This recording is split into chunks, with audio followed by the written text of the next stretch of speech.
places his hands on the rim of the bowl and releases his bowels into the toilet of time. 48 minutes of dogs barking. 48 minutes of dogs barking. 48 minutes of dogs barking. 48 minutes of dogs barking. Growl. Growl. 48 minutes of dogs barking. 48 minutes of dogs barking.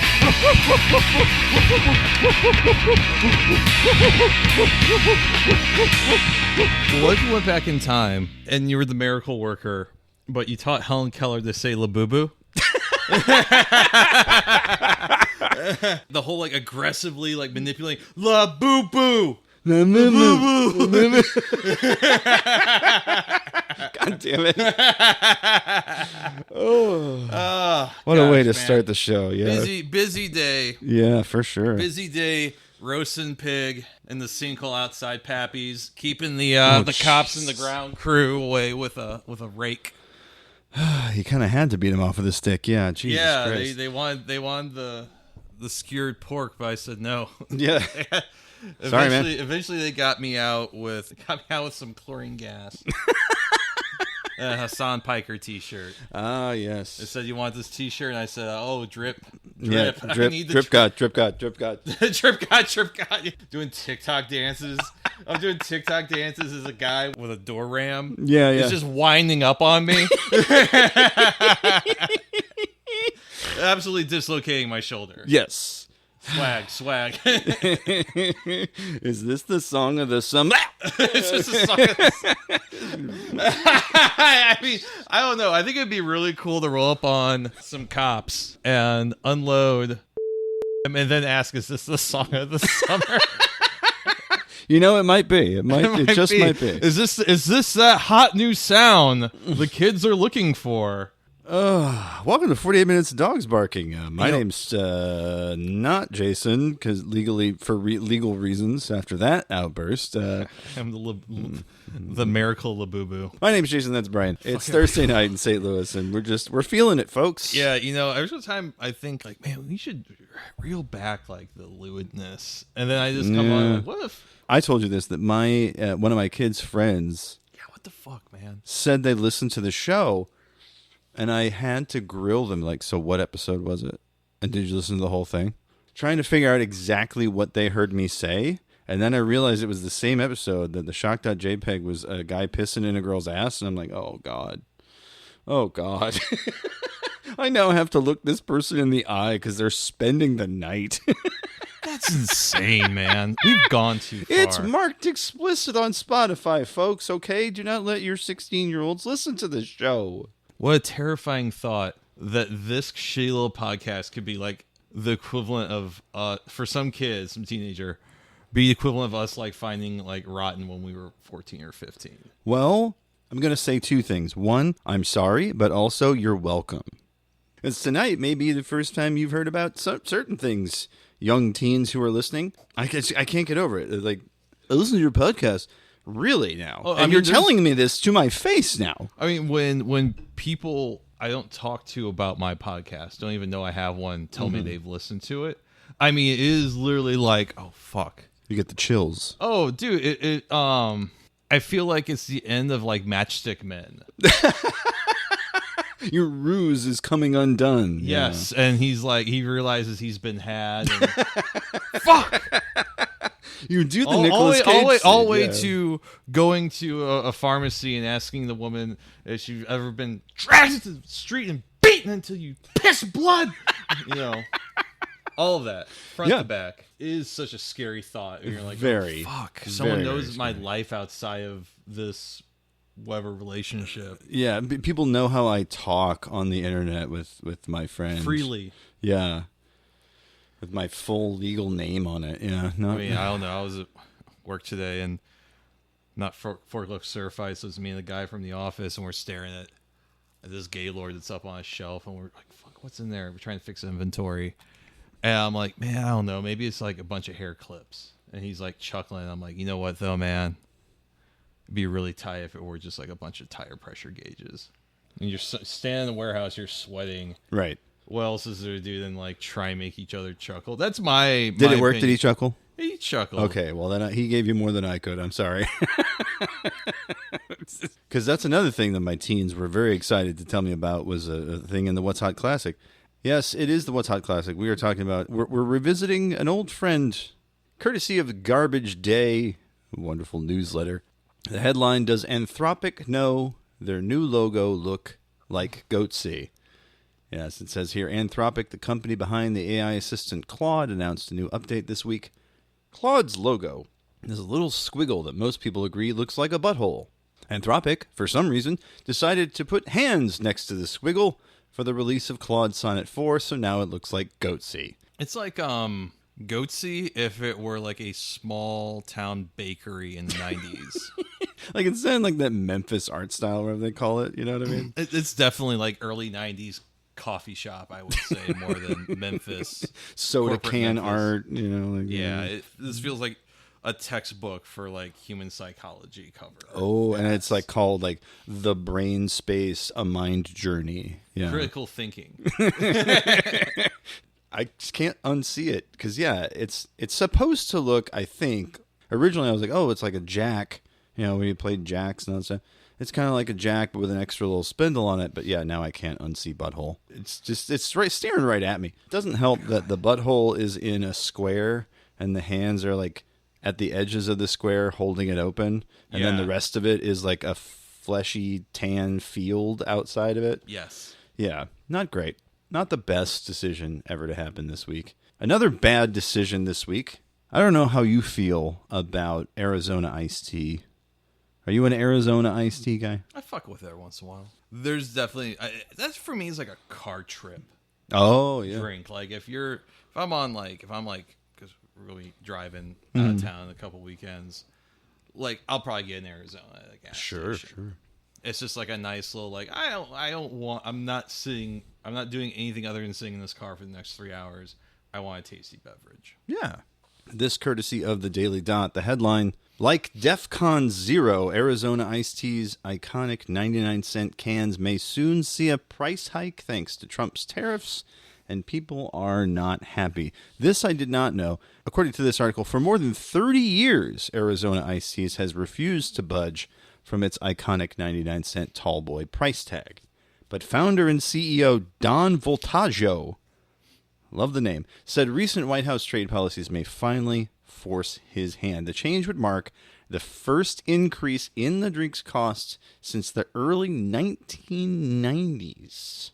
That is insane. It is insane. And I think his logic, it might be elaborated in this piece, but was, well, we paid off everything. Why do we need to like bilk our consumers? Like we are a profitable company. We don't need to pursue growth as the end all be all. There's a lot of questions about aluminum. The Aluminum Association even chimed in here. The policy aims to support domestic producers, but it could hurt this very sectors that it intends to protect. People, of course, online went a little feral about it. People posting Game of Thrones memes saying, at Alex J. Mignola, Costco hot dogs holding the line. That is the only other one that I'm consistently pricing, the $1.50 Costco hot dog. But Costco hot dogs had their CEO going, if you change the fucking hot dog, I'll kill you, or something like that. And he said, he was like, fuck them. Yeah, the hot dog stays the same. Yeah. Even Richie Torres chimed in, writing on Twitter, since 1997, Arizona iced tea has kept its proudly iconic 99-cent price tag.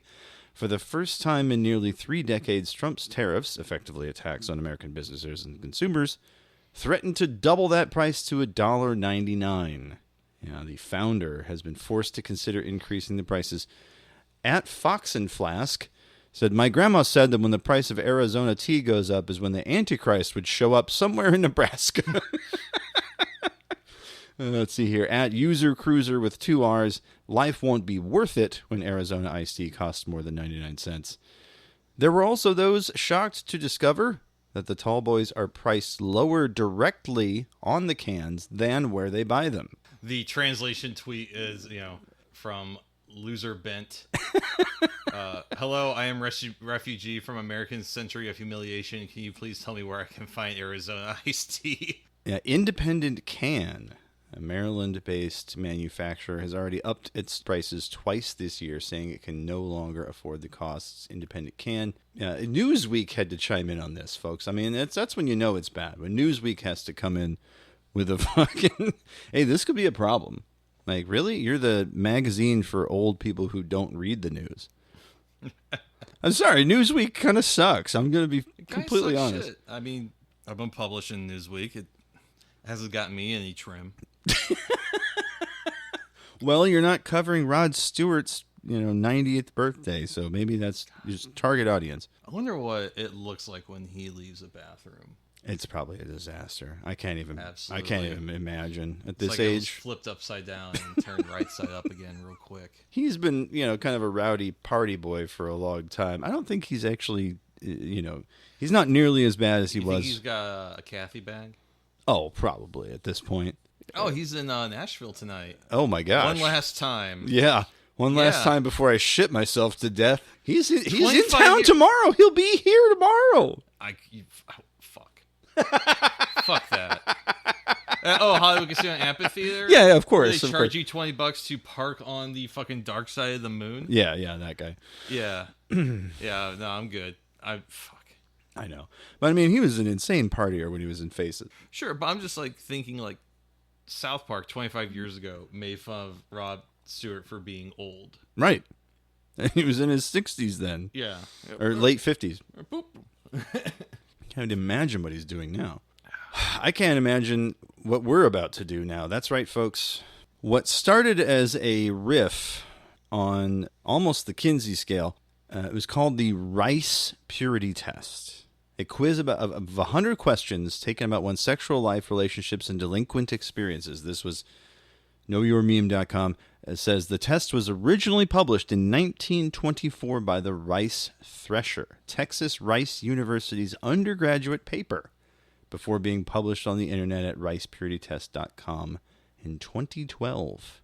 A riff on that, called the Race Purity Test, at racepuritytest.com, contains 100 questions asking how racist you are. Has negative post count. Here's number one. You've DoorDashed a meal during a heavy snowstorm. Fought the racist allegations with, I'm not a racist, I have black friends. Believe that black people are usually better at sports, excluding swimming.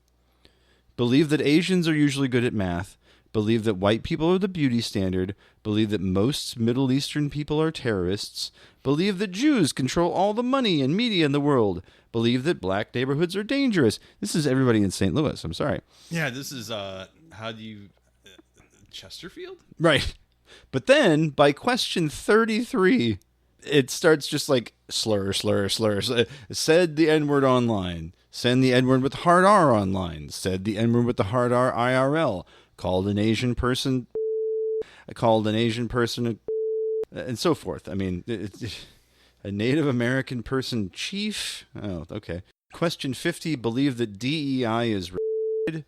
Number 51, did the Asian eye thing. Now, come on now. Hold on. Hold on now. I like 62 and 63, doubted the 6 million number, and then maybe it happened, but it wasn't 6 million. Number 64, did the math on baking 6 million cookies in 5 years. Oh, yeah. God. Oh, the Cookie Monster. Boo. Oh, this is rough. Oh, boy. Oh, boy. 73, told a Native American they should go back where they came from. You don't advocate for police brutality, but you aren't particularly against it either. Again, St. Louis. Wow. 85 is a throwback to a certain bigot era of the internet that I forgot about, which is watched chimp out videos on X. Oh, boy. All right. Ooh, that's rough. 93, think Canada should give up and become the 51st state. Not racist, just weird. Ooh, this is 99. Find it a bit unusual that London, the capital of the English-speaking kingdom, is filled with brown people. I do actually like the number 100 question. Can tell someone is Dominican by how tight their jeans are. What the fuck? That's just like one of those things that's like, yeah, maybe you're a little racist. You're not like hateful. Yeah, You're just ignorant. Yeah. You're just a dipshit. Also, maybe I just like, Latinas, maybe, maybe I think the only one I have is number 12, which is you work a blue-collar job. Right. Referred to a coworker as a diversity hire. Ew. Oh, boy. Not great. But people are going all in on this. Some people here at Duskerby. Caution. This is not a bucket list. Completion of all the items on the test will likely result in angry liberals yelling at you on X. At Scully Twit, so much white people finna take this dumbass test, yeah? Why is this test teaching me new slurs, says Adelis Love. Generational run. At Neo, all the slurs. All of them. Amazing. It's like, what the... Okay, all right, man. This is a thing we're doing. Yeah, I guess it is. Also, a thing that we're doing, apparently, is making Homestuck still a thing. All right, play it. August 9th, Vivian Madrano, a.k.a. Vivzy Pop, and her animation Spindleroo unveiled plans for an animated pilot of Andrew Hussey's creation, Homestuck, featuring Undertale's Toby Fox, reprising his voice acting role as John Egbert. Who will voice Zoolord Poop Smell? It's actually me. They got me coming you. in. Yeah. Here it is. So a 49-second trailer for the animated pilot. So it's a trailer for a pilot that hasn't been completed, by the way. Just to tell you how crazy online fans of these three Apparently things are. Apparently it's got, over 500,000 views yes. on the first day? Very, very And, easily. I'll say that it's well animated. Yeah, There's absolutely. some really good keyframe movement. Mm-hmm. Well, Vivzy Pop has always been a skilled animator. That's what got them the gig doing Has Been Hotel. Mm. So I purposely have dim-witted myself the Has Been Hotel. It's fine. It's fine. It's fine. It's acceptable. It's well animated. It's just also like very much horny teen bait. It feels like it was genetically engineered in a lab to appeal to Tumblr users. The best post sums it up here. Joey Clare, again on Tumblr. The thing about Andrew Hussey returns to Homestuck to write a cartoon pilot produced by Vivzy Pop with Toby Fox voicing John Egbert is like, it's so far-fetched, I wouldn't even make that joke, because it would be too ridiculous for me to even find funny. And it's not a joke. It's literally happening right now. The three most annoying fandoms online have joined forces. The Has Been Hotel people, the Homestuck people, and the Undertale people. This does come on the heels of something really insane, though. Andrew Hussey did take down the previously endorsed fan archive, the unofficial Homestuck archive. Like, he has sent them a cease and desist. Yeah, it was a whole thing. It was a whole big drama the past couple weeks. Is like Homestuck is getting wiped from the internet because Homestuck.com, the website where it was hosted for so many years, basically became unusable after a certain point. And Andrew Hussey was like, I'm not supporting that anymore. Go support this unofficial person. And then came back as almost right before this trailer dropped and said, yeah, actually, you can't have that. And my lawyers will be calling you. And then they sent him a cease and desist that just cratered that site. So, wow. Yeah, not great. Not an Andrew Hussey fan, as you can probably imagine. Homestuck just felt like this really painful, terminally online thing. It felt like it was specifically designed in a lab to annoy the fuck out of me. Yes. I remember, the era of no Homestuck cosplays at anime conventions. Yeah. After the alleged story of someone almost getting like skin poisoning from being in a bathtub filled with gray Sharpies to try to be one of the characters. Yeah. Every time my child mentions Homestuck, I'm just like, gray Sharpie. And they go, shut up about that. And then, of course, my wife says, what the heck is Homestuck? And I just, in the back of my mind, I didn't even say it out loud. I just went, let me tell you about Homestuck. Because it's almost become a meme in of itself that people are fucking weird about that stuff. I tried. Have you tried reading Homestuck ever? Its entirety? I got like maybe 2 pages past Zoo Lord Poop Smell. Yeah. And I'm like, okay, well, now I know where that reference comes from. Okay. It felt edgy in the way that, like, I think certain Gen Xers think they're edgy for still being subscribed to Adbusters. Yes. This is very clearly, just like Minecraft, just like a few other things in pop culture, this is very clearly not for me, and I'm not going to pursue this any further. Yeah, I feel like Undertale is the closest I've let my beautiful eternal soul get to Homestuck shit.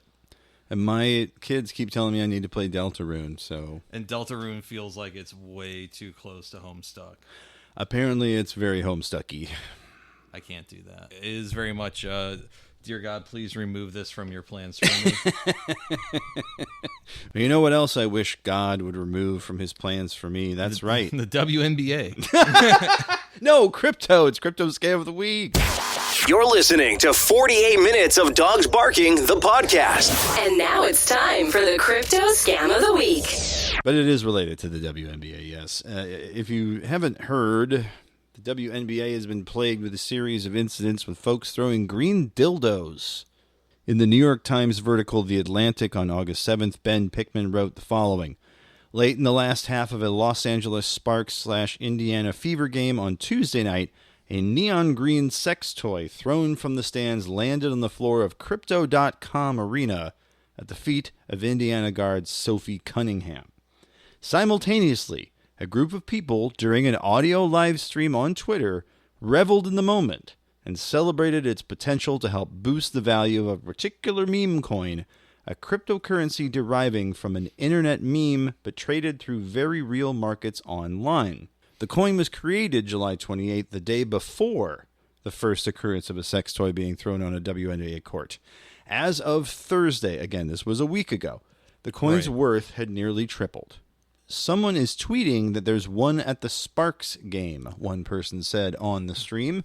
That is literally the best case scenario that we could possibly imagine, another replied, because the sex toy had fallen near Cunningham, who had previously posted a plea for spectators not to throw objects onto the court, which was met with numerous replies of memes involving the phallic object. They can't say dildo, but it's a dildo. I'm sorry, it's a dildo. One user speaking on a Twitter stream called the attention created by the WNBA disruptions and the resulting chatter, quote, next level. This is empowering to every fucking crypto community to start thinking outside the box. Get creative and fucking do something that makes people actually laugh. Meme coins should make you laugh. The whole mission with this was focused on making an impact in crypto culture. Meme coins should make you laugh. Mr. Producer. This is empowering to every fucking crypto community to start thinking outside the box. The day before, there was a meme coin created about it. And then July 29th, 3 of them thrown onto WNBA courts. Twitter video from Tuesday night's New York Liberty game shows a similar object confiscated in the stands. We got the dildo holder. We got him over there. You know, we can't use the possessive term. Well, I'm trying to think of the line from Fight Club. It's never your dildo, it's a dildo. Yes. During Tuesday's live stream, there was also talk of someone throwing another toy at the Seattle Storm's Climate Pledge Arena during Tuesday's game against the Minnesota Lynx. The conversations appeared to connect to the community for a crypto meme coin called Green Dildo Coin. That's the name of the coin? Really? All right. I just got confirmation LA is out of the building, one member of the stream said, about 7 minutes after the sex toy landed on the court at the Sparks game, indicating that the person who threw it had fled without being apprehended. There are community members out there putting their fucking lives on the line. So the least you can do is retweet, The same member said as the act was beginning to go viral on social media. The potential tosser in Seattle, if you will, lost his phone in Lake Washington, so I had to reach out to a friend who was able to get me in contact, and he's all set now, another member of the stream said of the potential incident at Tuesday's Storm game. Yeah, apparently the league is aware. It says last week, A 23-year-old Georgia man was arrested and charged with disorderly conduct, public indecency / indecent exposure, and criminal trespass, according to Clayton County's court system days after the first of these incidents. Some messages shared on the stream and in the Meme Coin's Telegram chat suggested that those directly involved in the community were not aware of this guy before his arrest. Obviously, that was not anybody in the community, said one member on Tuesday's stream. I didn't want to give it any credit, but I was kind of thinking we could go and pay that guy's bail and just say, like, you know what, we support green dildo throwers. So they're selling merch, it says. Not great. Green Dildo Coin launched its account on Twitter July 28th. Its apparent founder, who uses the name Lieutenant Daldo Rain, voiced a nearly 50... Aldo. I lived with a dog named Aldo. Daldo. I'm sorry. Yeah. I was trying to look up this coin and be like, what's that hat? What's it doing? Voiced a nearly 15-minute speech spoofing the opening speech of Brad Pitt's character, Lieutenant Aldo Rain, in Quentin Tarantino's Inglourious Bastards to explain the purpose of the meme coin. The WNBA is not explicitly mentioned, but Rain said, the evidence of our cruelty would be found in the giant green aggressive and erect candles we leave behind. The disruptions appeared to change the trading prices of dollar dildo. That's the...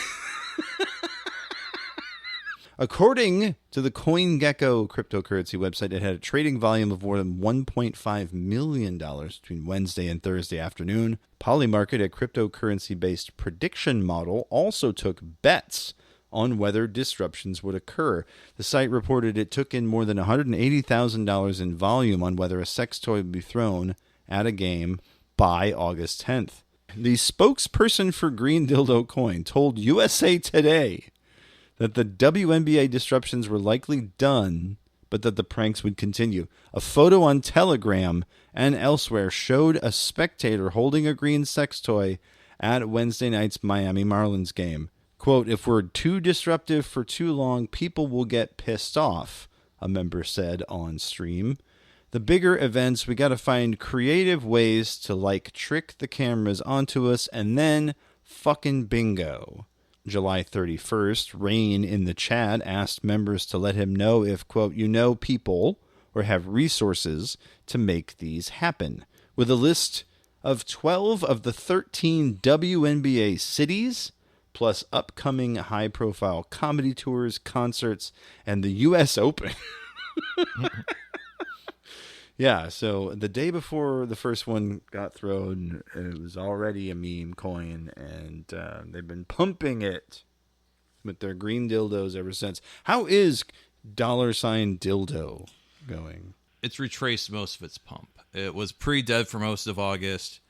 It started picking up traction about a week ago. Oh, gosh. Okay. I see. It's given back most of that pump. Mm-hmm. So, I mean, it looks like a fucking casino coin. Yep. I don't even think it has a $10 million valuation or market cap. I don't know. I think there's funnier ways to harass women. Yeah, probably. The WNBA, like, those athletes are going through enough. Right. Do you really need to be doing that? Well, exactly.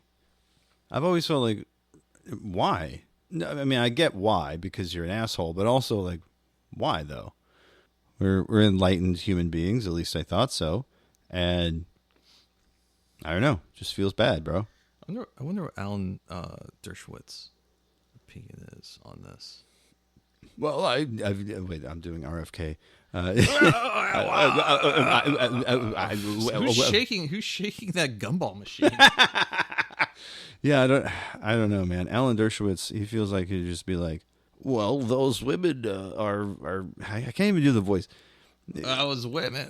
The TrueAnon just did an episode mostly about him, and it is the most I've ever listened to Dershowitz speak. And there's so many clips they play, and it ends with like, I fucking hate this guy. Right. Like, just what a smug little dipshit. Yeah. Oh, I hate him. We should just throw green dildos at him. Yeah. Throw green dildos at the Dersh. Yeah. Hey, pump your coin, but do it, it's somebody that deserves Ethically. it. Yeah. Yeah, someone who absolutely deserves it. So check this out, Brian. Mm-hmm. Speaking of the WNBA, these ladies were the WNBA of the art world. No, that's all. I'm sorry. That's terrible. We're talking, Is of that course. an insult or a compliment? I don't know. We're talking, of course, about the Guerrilla Girls. One of the oldest and longest running websites I think I've ever seen on this show. The Guerrilla Girls, if you don't know, is an anonymous group of feminist artists that formed in 1985 in New York to protest art in the MoMA.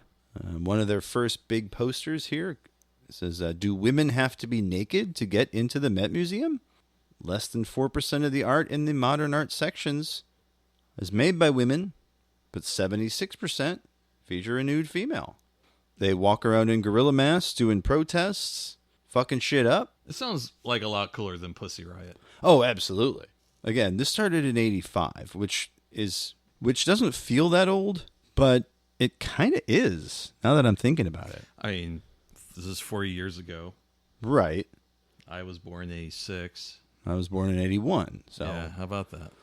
According to their official statement on their website, guerrillagirls.com, that is GUERRILLAGIRLS.com, from this way back snapshot from 1999, not when the site was created, but the Guerrilla Girls are a group of women artists and art professionals who make posters about discrimination.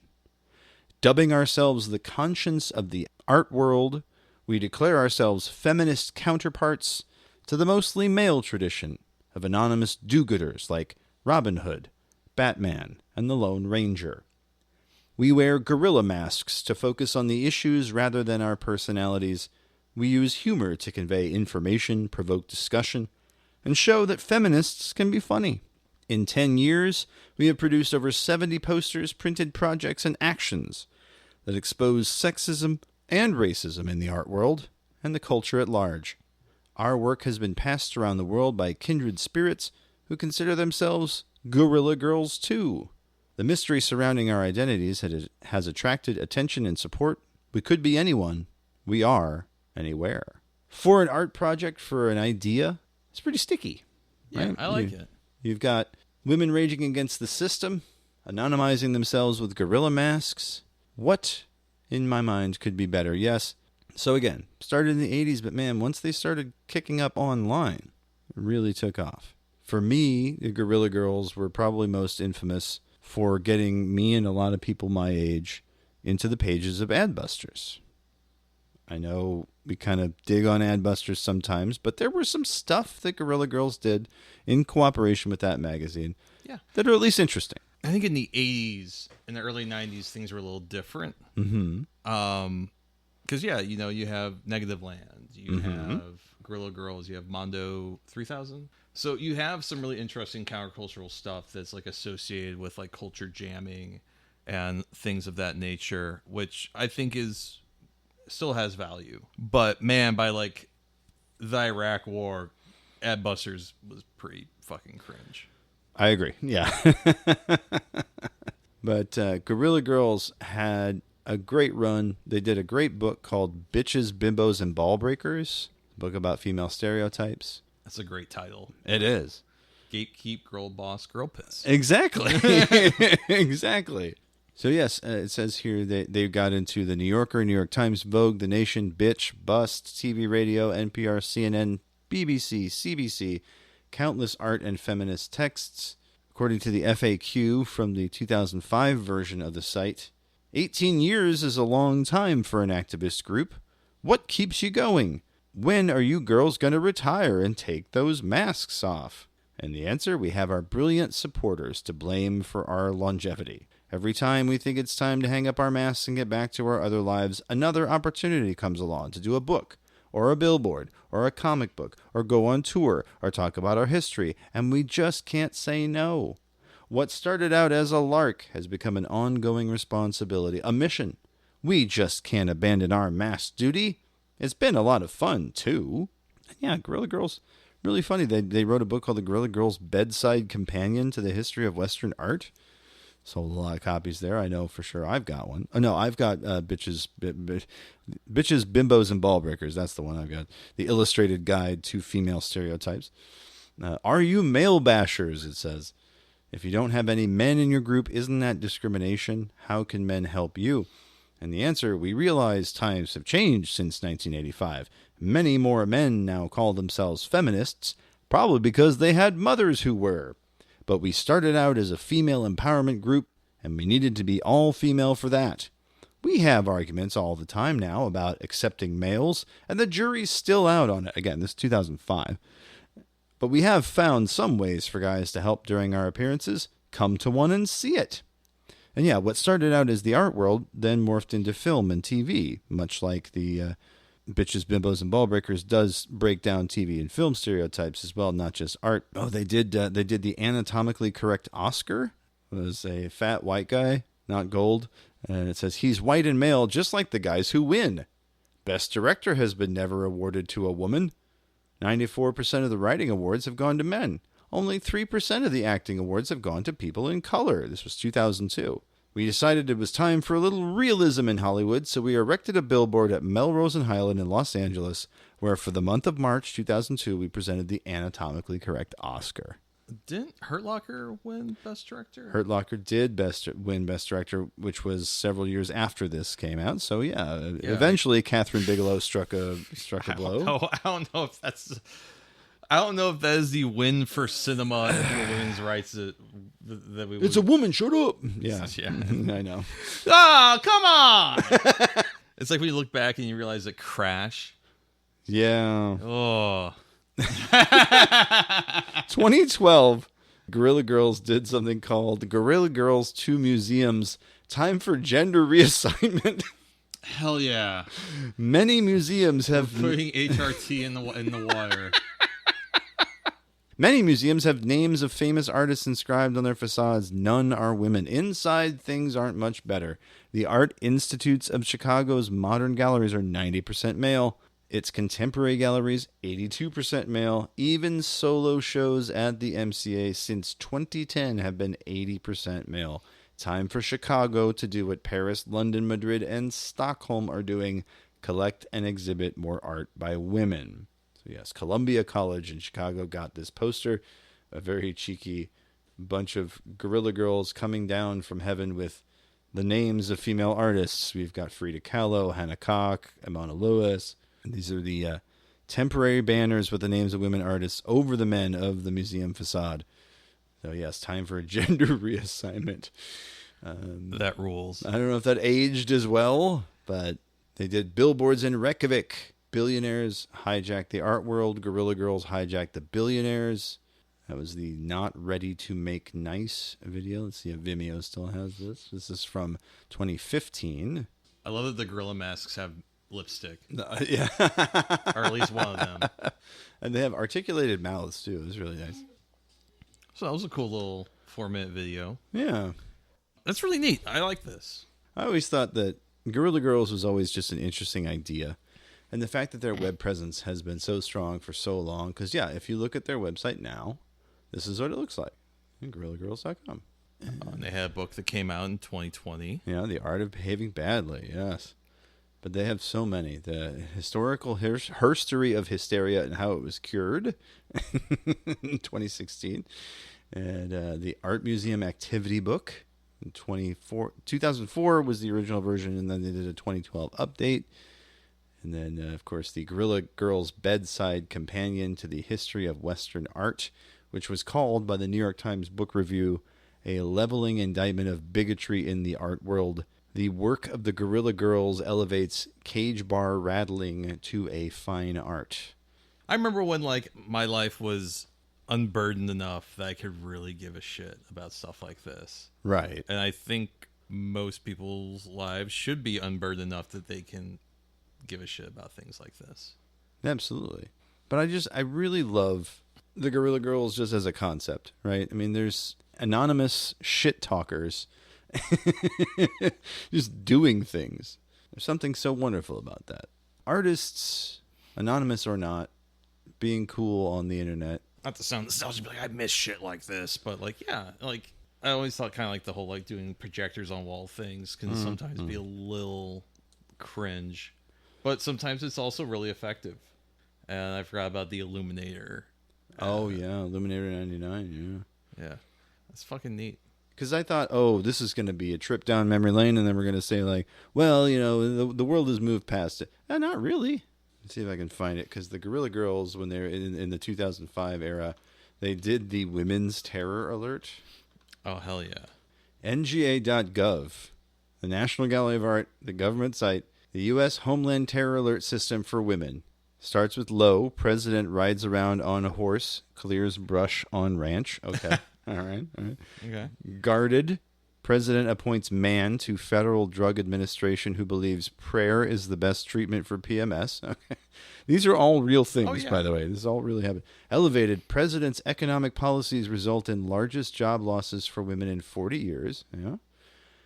High. President declares abstinence his favorite form of birth control and the answer to the AIDS epidemic. Severe. President claims women do have rights, can join army, fight unprovoked war, kill innocent people.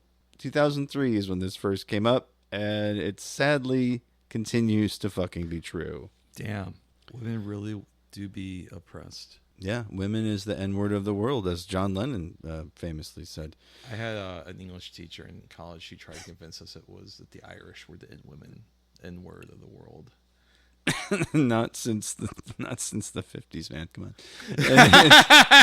It's been a while. Come on, man. Come on, dog. Times to change. Yeah. Come on. Get with the program. Get with it. Yeah. And yeah, we were skeptical. Yeah. That's like saying Italians were the Hasn't been like that for a while, brother. Yeah, so become a feminist and destroy art. Yeah. Pretty much. Bang on the fucking system and shit. It's refreshing to see something like that still around, still making waves. They're still, like, they're in museums now. Like, the Getty has them until September. Has some Guerrilla Girls artwork up. That's great. We love to see it.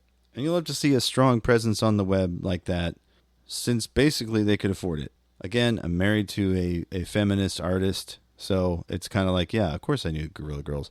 But also, who wouldn't like this? I've dated lots of feminists that thought they could change me. Well,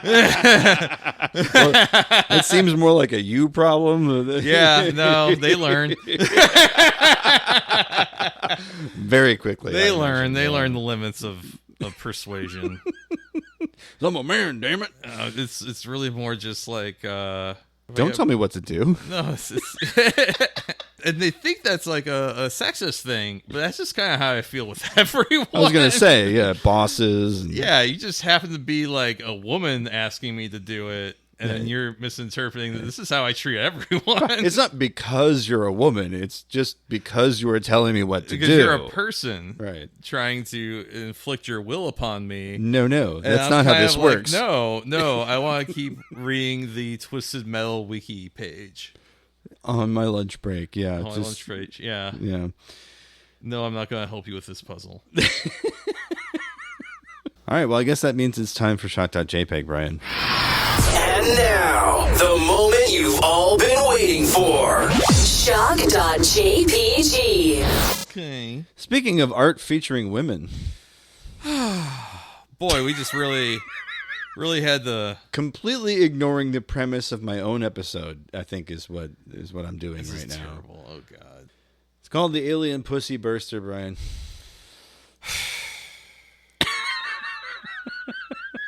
This one really disgusted me. I did not put it in last week. Submitted by Nothing of Code to chaotic.com more than a week ago. Oh, wow. This FX show is going places. I don't even know that that's anatomically possible. I gotta be honest. I'm so confused and upset. Yeah. Oh, it gets worse. The fact that you put your mouse cursor over it really got my fight or flight going. I don't like this. Yeah, it's really disgusting. So it is a young woman on a bed spreading herself to the point where you should probably be able to see internal organs and doing things with either her cervix or some other internal organ that is not logistically possible without the help of VFX. But yet, sometimes I do not understand what the pussy do. Truly, that was deeply upsetting. Yeah. What else is on the page here? Let's see. Someone pulls the bull's horns and bull attacks him. Yeah, go for it. All right. I'll do a little twofer here. Sure. About a month ago from Ant GX316, a bunch of bulls walking down the street, and a guy pull the horn, and it's the bull jumps in the window of the store. Is this the running of the bulls? Is this Pamplona? Maybe. Oh, that guy is fucked. Yeah. The bull pulls down the barricade, and just it's like a fucking zombie movie. Like, oh, we know what's happening next. Oh, it's God. inevitable. It's coming for him. Yeah. All right. Well, I guess that means it's time for the breath mint. It's time for your mom's favorite part of the show. It's time for the breath mint. So, Brian, what you been up to? I know you went to see Wilco. Wilco. Yeah. Photographed Wilco a couple nights ago. I really enjoyed it. I haven't been back at the factory since Suki Waterhouse sales, December. I was the only photographer, which was weird. I was told it was a board shoot, which felt frustrating. I get there and I find out it's actually, it is a photo pit shoot, which is cool, but I brought my camera kit for a pit shoot, so I was shooting with 2 zoom lenses. One was a 24 to 70 millimeter equivalent, which is known as a normal zoom.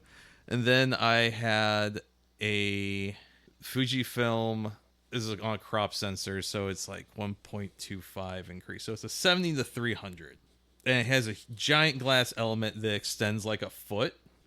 I think I was freaking out Jeff Tweedy, because anytime I was zooming, there's this large glass element protruding. And he just looks pissed.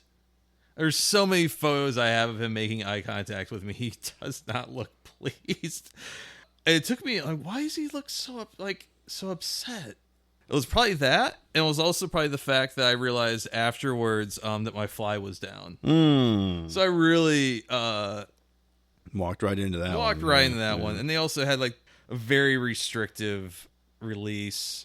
It was starting to look like for a second that no one was ever going to see these photos. That's how until today we did see them. Yeah, a few. Nice. Yeah, it looked great.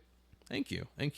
But aside from those little things, it was a fantastic show. A pretty good set list. I wish I would have seen a little bit more from Summer Teeth. I would have loved to have seen She's a Jar. Yeah. But the selections from A Ghost Is Born were pretty choice. You know, you had Muzzle of Bees. You were saying they played Hummingbird. And Hummingbird, they fucking crushed it. Oh, yeah. And I feel like Hummingbird is probably Wilco at their best, trying to do a Lennon McCartney type of deal. And I think it works really well. I remember some people being mad that the parts of that record that weren't like an acid bath trip were a little too much like the Beatles. But I think that's actually a strength of the record. That I was going to say, I'm a Wheel? Come on. Really? Oh, fuck. Yeah, I'm a Wheel. I forgot about that. I saw them when that record was new, and so they basically played it in its entirety at the Fox. That actually would have been cool. I would have enjoyed that. I don't think I've seen them since then that's been better. But going from Hummingbird, I mean, the way that song, the structure of it and everything, it's just, as much criticism I have for that record, I do think the high points are pretty high. Ultimately, I think it's disappointing, but it's got a couple bangers on it. Overall, if you take it as a record, it's kind of a downer, but yeah, I think that there's some real bright spots. Kid Smoke, the opening track, at least that's what you said, breaks my heart every time. There's just so much on A Ghost Is Born that's just really well worth enjoying. I just feel like some of those songs could be a little bit more structured. Or upbeat. Yes.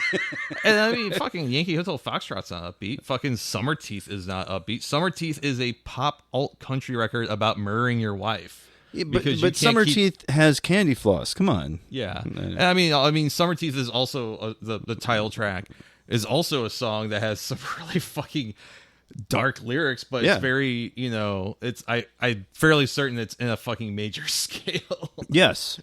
It's a very upbeat sounding song, but then the lyric, I mean, all the lyrics are being out of control and wanting to murder your spouse. Yes. And the go from Hummingbird to then, and very smoothly transition from Hummingbird to Via Chicago.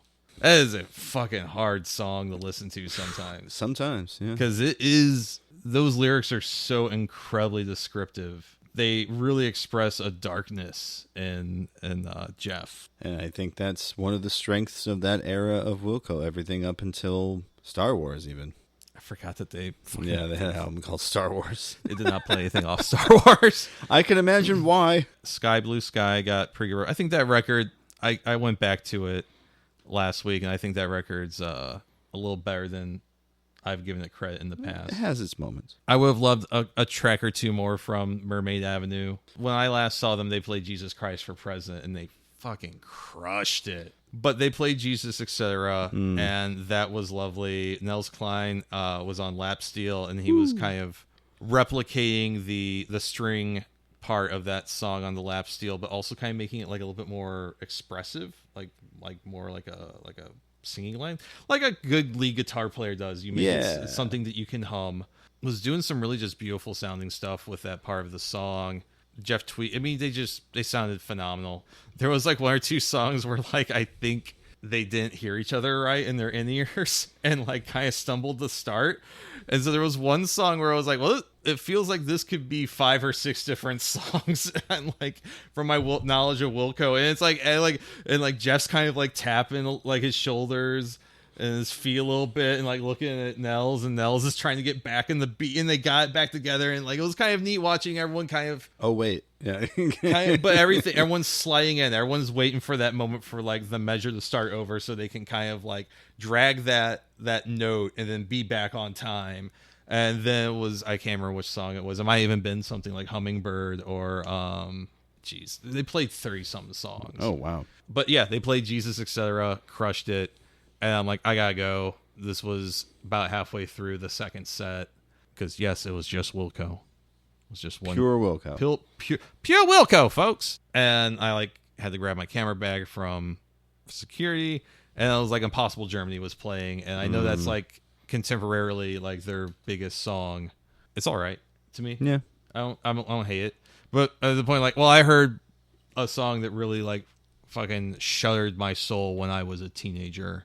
Okay, I'm good. Mm-hmm. And I mean, they played, and I saw the set list yesterday, and like they played Heavy Metal Drummer, Casino Queen, I'm the Man That Loves You, and like, holy shit, yeah, I would love to see those songs being performed, but like, I also have stuff to do. So I got to see 2/3 of a really amazing performance, really fun crowd. Some people were joking there was a lot of golf polos here. Yeah. I mean, they've kind of become sort of Dad rock. Yeah, we're flying out the Red Rocks to see Wilco kind of thing. They played Salt Shed recently. Kind of a lot of people are making similar jokes.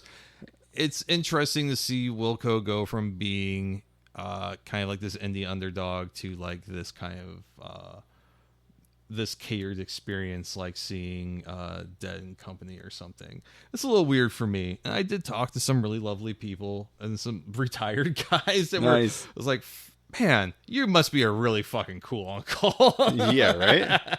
Talked to one guy who flew in from Jersey. Okay. To see it, retired fellow, and he was fucking stoked. And he's like, I've been to St. Louis for like work, but I've never like been here. And like, I'm like, well, what do you think of the venue? He's like, oh, it's really cool. I'm like, yeah. And I told him like some places, like, oh, you gotta check out the Del Mar Loop while you're here. Lots of great food, this and that. And he's like, oh, that sounds so neat. So, you know, it's always nice to have an experience with people. Like, again, like really great vibe from the crowd, really great vibe from the band. Staff was great.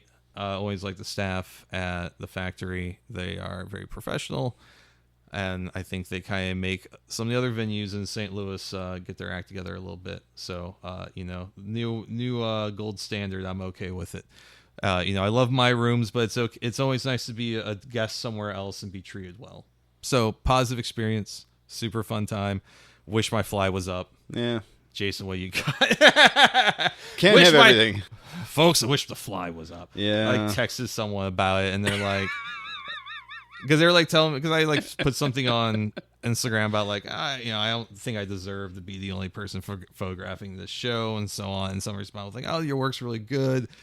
And like and I responded, you totally deserve these opportunities like this. I'm like, I really appreciate those words, I do, but here's my counterpoint. Right. My fly was down. Yeah. And they're like, well, shit. Yeah.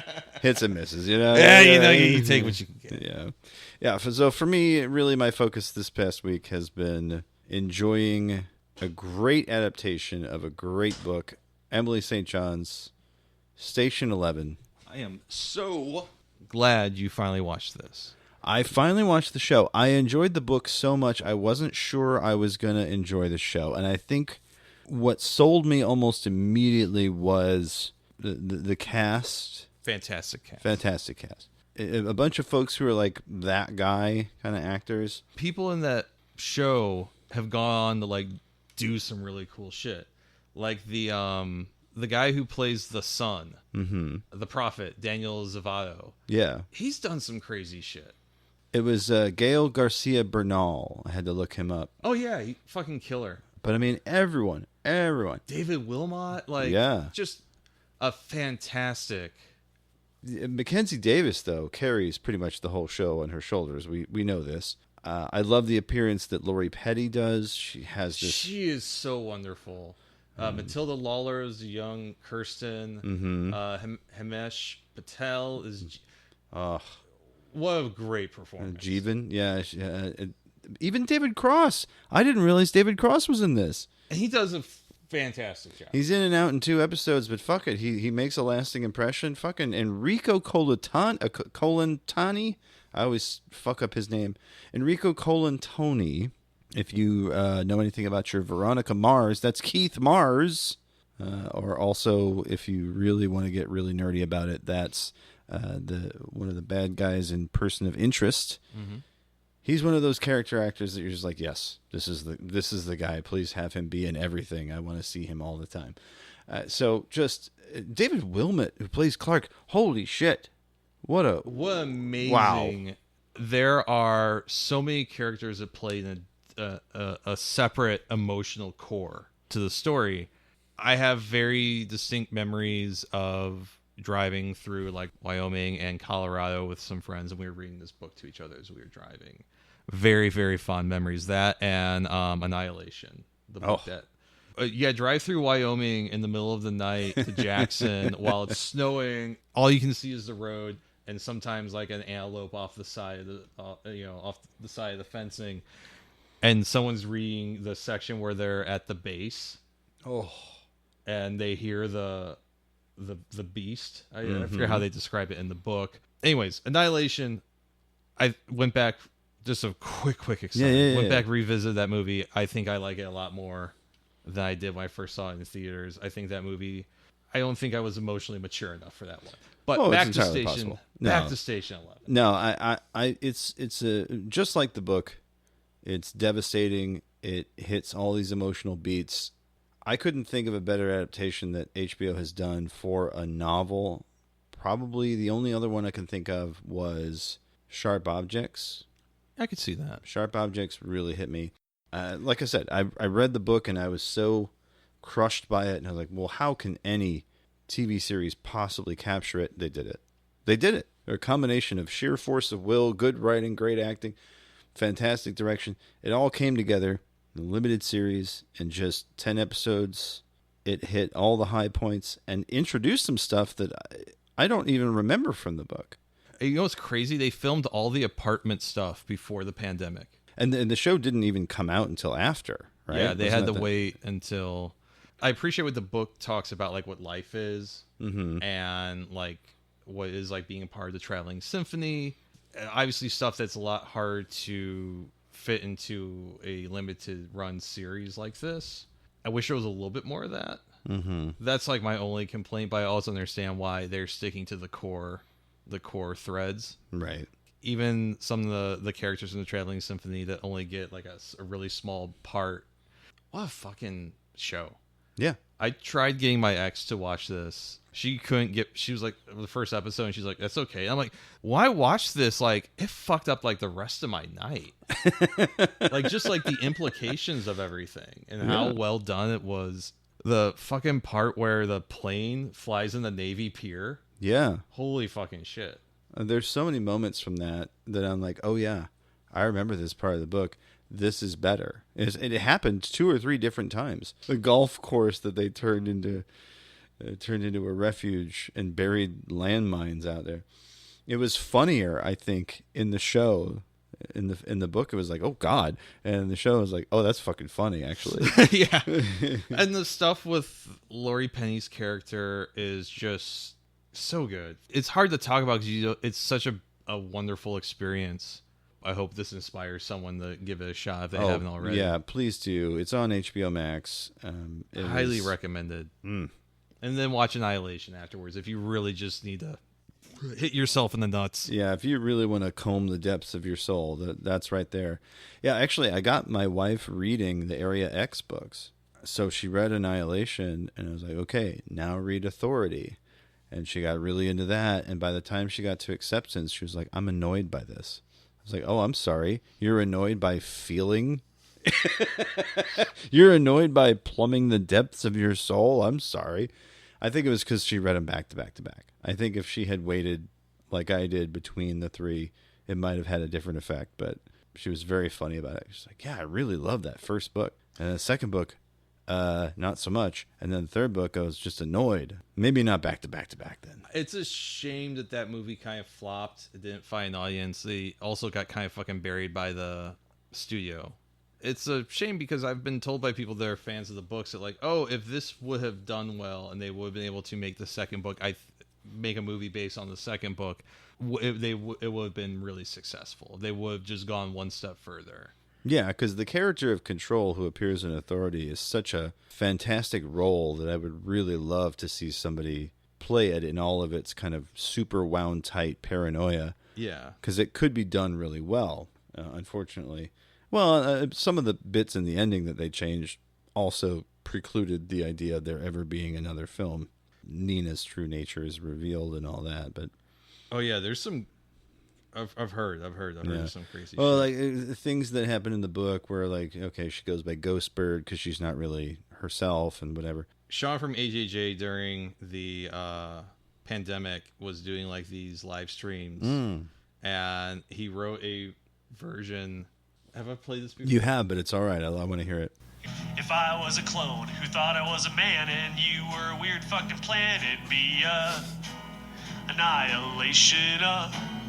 Annihilation. Wouldn't it be a sensation to come back to like annihilation? If I was a bear with the voice of a woman and you were a replicant, it'd be annihilation, annihilation. All the cells are replicating. It's gonna be a pretty cool annihilation. I love you, don't you know I always will.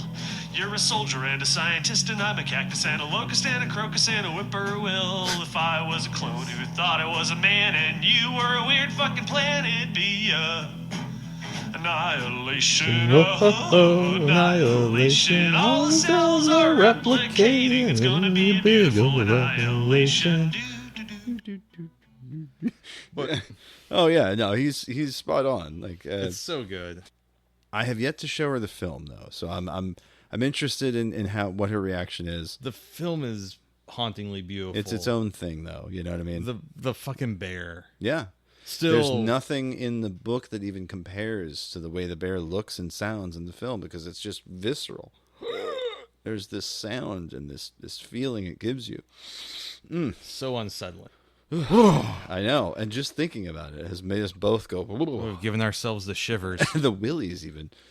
Yeah. Hang tight. I gotta use this. Well, I guess that means it's time for us to go ho ho ho and tell people where to find us online. Absolutely. If you want to tell me where I can find a Labubu that looks like Helen Keller Labubu. No, I do not need a Helen Keller Labubu. Okay. God, because we're Labubu pilled. Yeah. It took the young lady I'm dating. Her has family in town.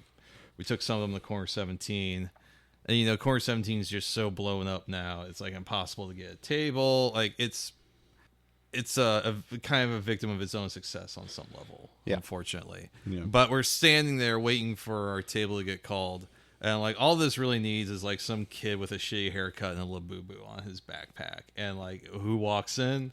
No. Some young college kid with a girl next with him that's way out of his league, and he's got like a shitty haircut and like a fucking Labubu hanging off of his fucking Jan Sport fucking. At that point, you're just like throwing your hands up, like, God damn it! God damn it! Fucking ate our fucking faces full. It was amazing though. Anyways, yes.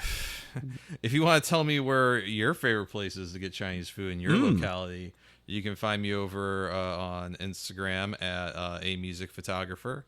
You can find me on Blue Sky and Twitter at ishotguidebord, ishotguidebord. And if you want to check out the last and only good media website left in Screwy St. Louis, you can head over to theartsstl.com. Some really good stuff over there being posted. And Jason, where can they tell you? Where can people tell you to get fire-ass Chinese food in Baltimore? Oh, please tell me where to get fire-ass Chinese food anywhere over at Video Crime. Any social media site where there's a video crime, chances are that's me, VIDEOCRIME. You can also find me as part of a podcast that's not this one. It's called Submitted for the Approval of the Midnight Pals. There I play a fictionalized version of horror icon Stephen King. That is midnight-pals.simplecast.com, or anywhere podcasts are sold. Just search Midnight Pals. If you want to reach this show, oh boy, you can do it in a number of ways. My personal favorite is always the telephone, 314-246-9766. That's 314-AHOY POO if you like to spell with your telephone. Email us, Jason at 8 minutesofdogsbarking.com. Brian with a Y at 8 minutesofdogsbarking.com. Support the show, patreon.com/48minutesofdogs. Be like our friend Pooh in an Alleyway, who has continued to support us from day one. It's wonderful to see you out there, Pooh. Thank you. Thank you, Pooh in the Alleyway. I appreciate you liking my dumb little shit on Instagram. Mm-hmm. We love to see Pooh in an Alleyway. Thank you again. And see, every single time I go to New Orleans, I walk through the French Quarter. You usually find a little Pooh in the alleyway. Hey, it's my friend. It's my friend Pooh in the alleyway, right next to big ass beers. Oh man, I gotta tell you about that. Well, we'll save that. We'll save that for Thanks I Hate It. That's right. Patreon.com/48minutesofdogs will get you Thanks I Hate It. That's the post-show hangout where we talk about things that maybe there weren't enough time for in the main episode. Sometimes we're just like really mean and vindictive. Very, very mean. I've got some top tier shit talking. Fantastic. Excellent. Well, we'll save that. But also, we do the Mind Zone every once in a while. We don't feel like talking about shit talking. We feel like doing a fucking essay. Sometimes we do that. It's called the Mind Zone. But sometimes we do, once a year, we do punishment here. That's right, folks. That's right. We still have about 3.5 months left to figure out a punishment tier for this year. And I cannot wait, personally. I don't know what they're going to make us do. I don't know if it's going to be the 64-ounce Modelo chug or whatever it is. Holy shit, dude. Anything that you can think of in the punishment tier, let us know. Patreon.com/48minutes. 64 ounces of Modelo. Yeah. 232s is what the original video had. So we might have to even build a weapon to surpass Metal Gear, as they say. As we always say at this time, namaste, good luck, give mommy a gut, give mommy a good gut fucking 24th Amendment now, 25th. Eat the knife, namaste. And good luck. Good luck. Good night. Yep.